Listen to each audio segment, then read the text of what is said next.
देख रहे हैं टीएनपी न्यूज। मैं हूं आपके साथ फौजिया। बुलेटिन की शुरुआत करेंगे बड़ी खबर के साथ, जहां प्रधानमंत्री नरेंद्र मोदी आज दिल्ली के राय पिथौरा सांस्कृतिक परिसर में भगवान बुद्ध से जुड़े पवित्र पीपर हवा अवशेषों की ग्रैंड इंटरनेशनल एग्जीबिशन का उद्घाटन करेंगे। इस प्रदर्शनी का नाम प्रकाश और कमल जागृत व्यक्ति के अवशेष रखा गया है। प्रधानमंत्री ने संस्कृति और बौद्ध धर्म में रुचि रखने वाले लोगों से इस प्रदर्शनी को देखने की अपील की है। उन्होंने कहा कि ये एक ऐतिहासिक मौका है, क्योंकि पीपर हवा के ये अवशेष 127 साल से ज्यादा समय बाद भारत वापस आए हैं।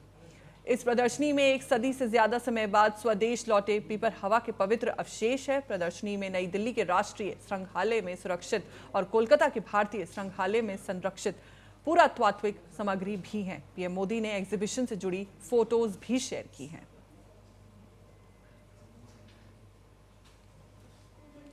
हमारे साथ इसी खबर पर ज्यादा जानकारी के साथ जुड़ चुकी हैं संवाददाता अपराजिता। आपसे जानना चाहेंगे कि रायसीना पिथौरा सांस्कृतिक परिसर में शुरू हुई इस प्रदर्शनी की सबसे बड़ी खासियत क्या है और इसमें भगवान बुद्ध से जुड़े कौन कौन से महत्वपूर्ण अवशेष आम लोगों के लिए रखे गए हैं?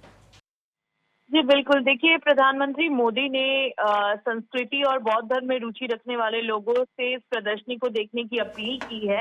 उन्होंने साफ तौर पे ये कहा है कि ये भारत के लिए एक ऐतिहासिक और गौरवपूर्ण मौका है, क्योंकि भगवान बुद्ध से जुड़े ये पवित्र जो पिपरवा अवशेष हैं वो 127 साल से भी ज्यादा समय के बाद भारत वापस लौटे हैं।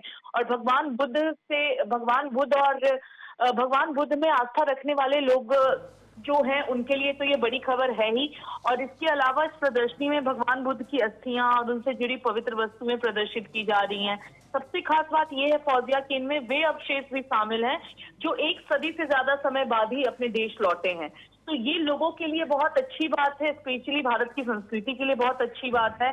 और नई दिल्ली के राष्ट्रीय संग्रहालय में ये सामग्री जो है वो सुरक्षित रहेगी। कोलकाता के भारतीय संग्रहालय में भी संरक्षित धरोहर देखने को मिलता है। तो प्रधानमंत्री मोदी ने इस एग्जीबिशन से जुड़ी कुछ तस्वीरें सोशल मीडिया पर भी साझा की है। लोगों से यहीं पर आपसे जानना चाहूंगी कि प्रधानमंत्री नरेंद्र मोदी ने इस मौके को ऐतिहासिक भी बताया है, और सरकार और संस्कृति मंत्रालय की नजर में ये प्रदर्शनी भारत की बौद्ध विरासत को कैसे मजबूत करती है? जी बिल्कुल, देखिए इस प्रदर्शनी से कई स्तरों पर फायदा होगा। सबसे पहले तो ये लोगों को भगवान बुद्ध के जीवन, विचारों और संदेशों से सीधे जोड़ने का मौका देती है। भारत के लोग जो हैं वो आस्था भी रखते हैं धार्मिक चीजों में। जो चीजें अब तक संग्रहालय में बंद थी उन्हें अब आम लोग काफी करीब से देख पाएंगे। तो एक तो ये बहुत बड़ा फायदा है, लोगों में रुचि भी देखने को मिलती है।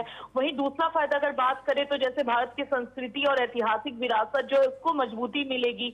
दूर दूर से भी लोग देखने आएंगे, क्योंकि हम सब जानते हैं कि भगवान बुद्ध जो है उनको मानने वाले सिर्फ और सिर्फ भारत में नहीं है फौजिया, भारत से बाहर भी कई चीनी लोग मानते हैं, कई विदेशी लोग मानते हैं। तो वो भी इसे देखने के लिए भारत से जुड़ेंगे, तो यहाँ पे रुचि रखेंगे। और पिपरवा के अवशेषों का जो 127 साल बाद देश लौटना है वो साफ तौर पे ये दिखाता है कि भारत अपनी विरासत को सहेजने और वापस लाने में कितना सक्षम है। तो ये भी लोगों को एक अच्छा संदेश देगा।